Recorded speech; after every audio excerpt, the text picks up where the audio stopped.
இப்போ அன்றாட வாழ்க்கையில் நீங்கள் ஒரு நாள் வந்து காலையில் வெறும் பழங்கள் மட்டும் சாப்பிட்டுட்டு உங்களோட வேலையை வந்து ஸ்டார்ட் பண்ணி பாருங்கள். இன்னொரு நாள் என்ன பண்ணுங்கள், பொங்கல் மட்டும் சாப்பிட்டு அன்றைய வேலையை செஞ்சு பாருங்கள். இன்னொரு நாள் பச்சை காய்கறிகளை சாப்பிடுங்க. இன்னொரு நாள் கஞ்சி வகைகள், சிறுதானிய கஞ்சி, இந்த மாதிரி கஞ்சி வகைகளை சாப்பிட்டு செஞ்சு பாருங்கள். இப்போது இந்த 4 நாட்களையுமே நீங்கள் கம்பேர் பண்ணி பார்த்தீங்கன்னா, எந்த நாள் நீங்கள் பழங்கள் சாப்பிட்டீங்களோ அந்த நாளில் நீங்கள் 3 விஷயத்தை அப்சர்வ் பண்ணி பார்க்கலாம். என்ன அப்படின்னா, வயிறு வந்து ஹெவியாக இருக்காது. 2வது வந்து அன்றைக்கி வந்து எனர்ஜியாக ஃபீல் பண்ணுவீங்க.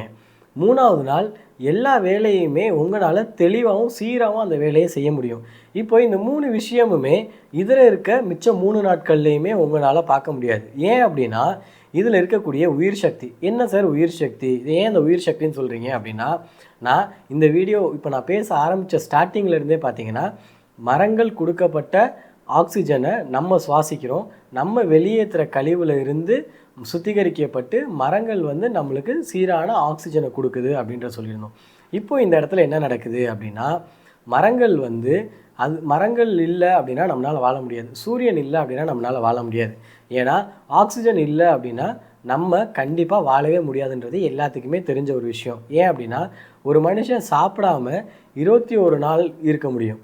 தண்ணி குடிக்காமல் வந்து பார்த்திங்கன்னா 1 வாரம் தான் இருக்க முடியும். ஆனால் மூச்சு காற்றை சுவாசிக்காமல் 1 நாள் இல்லை 1 நிமிஷம் தான், அதிகபட்சம் போனால் ஹோல்ட் பண்ணி ஒரு 2 நிமிஷம் வரைக்கும் அவங்களால இருக்க முடியுமே தவிர, அவங்களால மூச்சு ஹோல்ட் பண்ணாமல் 2 நிமிஷம் வரைக்கும் இருக்க முடியுமே தவிர, அதிகபட்சம் வந்து அவங்களால மூச்சு விடாமல் ஒரு 2 நிமிஷம் கூட இருக்க முடியாது.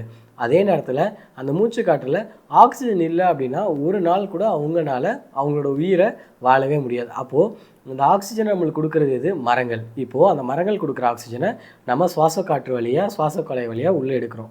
நம்ம சாப்பிட்ற சாப்பாட்டில் வந்து பார்த்திங்கன்னா ஆன்டி ஆக்சிடென்ட் கெப்பாசிட்டி நான் ஏற்கனவே சொல்லியிருந்தேன். இது என்ன பண்ணும் அப்படின்னா, ஒவ்வொரு பழங்களையுமே நீங்கள் டெஸ்ட் பண்ணி பார்த்தீங்க அப்படின்னா ORAC அப்படின்னு இருக்கும். இந்த ORACனா என்ன அப்படின்னா, ஆக்சிஜன் ரேடிக்கல் அக்செப்டன்ஸ் கெப்பாசிட்டி அப்படின்னு இருக்குது.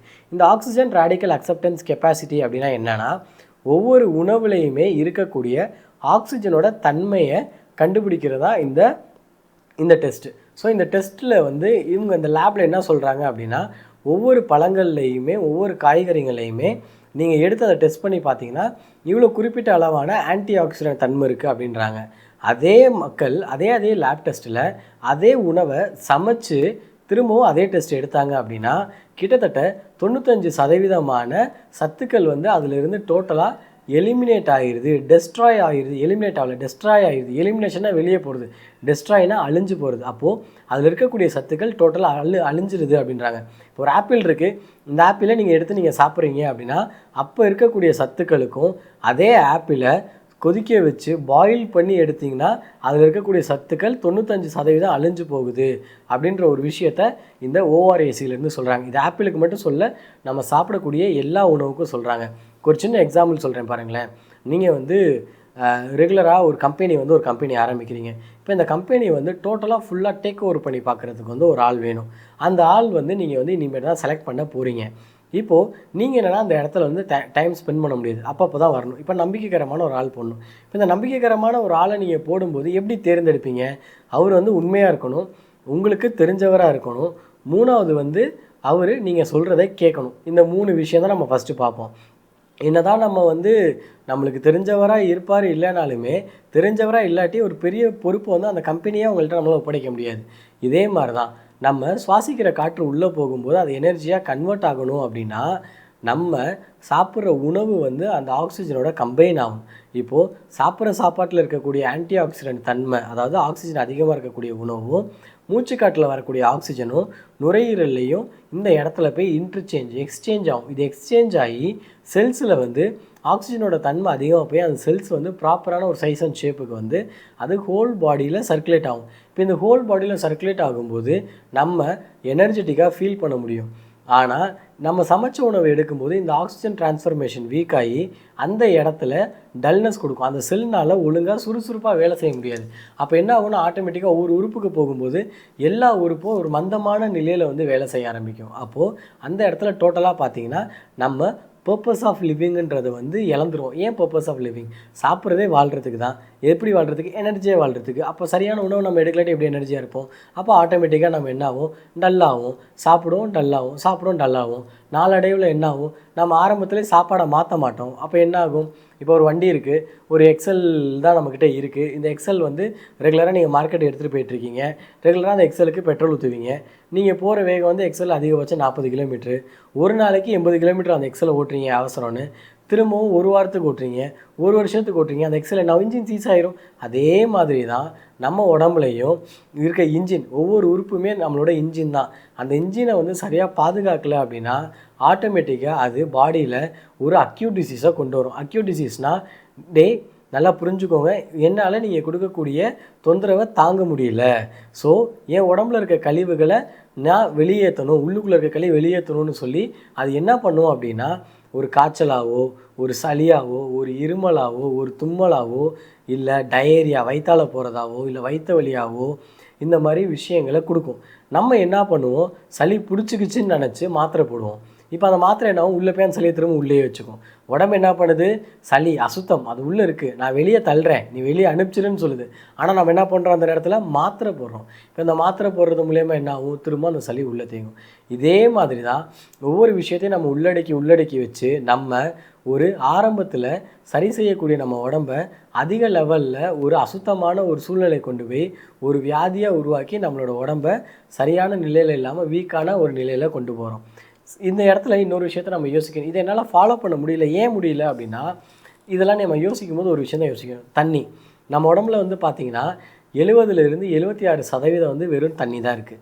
இந்த தண்ணி ஒவ்வொரு செல்ஸில் இருக்குது, உறுப்பில் இருக்குது, அதாவது ஆர்கன்ஸில் இருக்குது, ஸ்கின்னில் இருக்குது. ஸோ உடம்புல இருக்க எல்லா இடத்துலையுமே தண்ணின்றது ஒரு மேஜர் பார்ட்.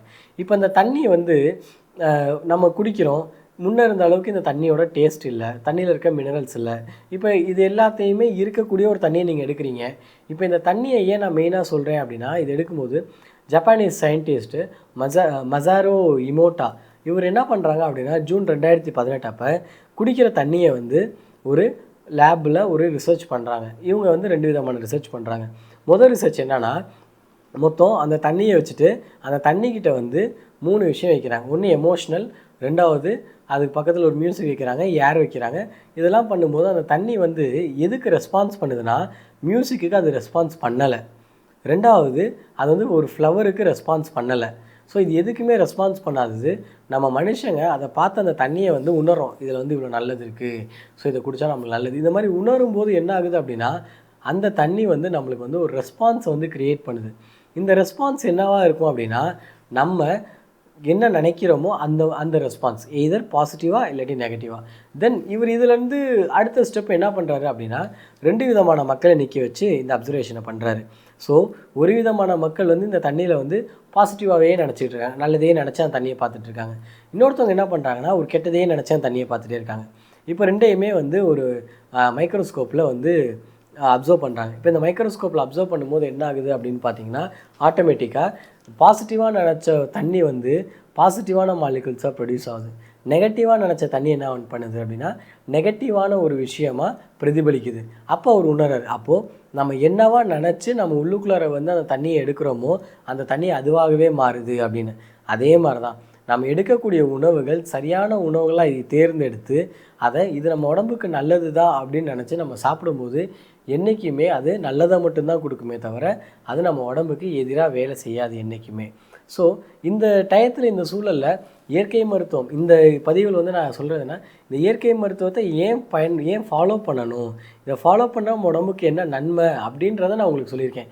இப்போ இந்த நன்மையை வச்சுட்டு நீங்களும் உங்களோட அன்றாட வாழ்க்கையில் ஏதாவது ஒரு வேளைனாச்சும் பல உணவாக எடுத்துக்கிட்டீங்க அப்படின்னா உங்களோட உடம்புல ஒரு சின்ன சின்ன மாற்றங்கள் ஏற்படும். இந்த மாற்றங்களை வச்சு உங்களால் ஓகே இதில் ஏதோ ஒரு விஷயம் இருக்குது, இதை நம்ம ஃபாலோ பண்ணால் நம்ம உடம்புக்கு நல்லதான்ற புரிஞ்சுக்க வருவீங்க. இப்போ அதை புரிஞ்சுட்டு நீங்கள் என்ன பண்ணணும் அப்படின்னா, ரெகுலராகவே இயற்கை மருத்துவத்தில் நீங்கள் அன்றாட வாழ்க்கையில் சரி பண்ணக்கூடிய ஒரு விஷயத்தை வந்து நீங்கள் தேர்ந்தெடுத்து சீரான நிலையில் உங்களால் கொண்டு போய் உங்களோட உடலையும் உங்கள் குடும்பத்தினரோட உடலையுமே உங்களை சீர்படுத்தி நல்லபடியாக பார்த்துக்க முடியும் நான் நம்புகிறேன். அனைவருக்கும் இயற்கை வணக்கங்கள் ப்ளஸ் நன்றிகள். இயற்கை மருத்துவமே இனிமையான மருத்துவம், இயற்கை வாழ்வே இனிமையான வாழ்வு, இயற்கை உணவே மனித உணவு என்ற பொன்னான இயற்கை மருத்துவ குறிப்போட இன்றைய உரையை நான் முடிக்கிறேன். நன்றி.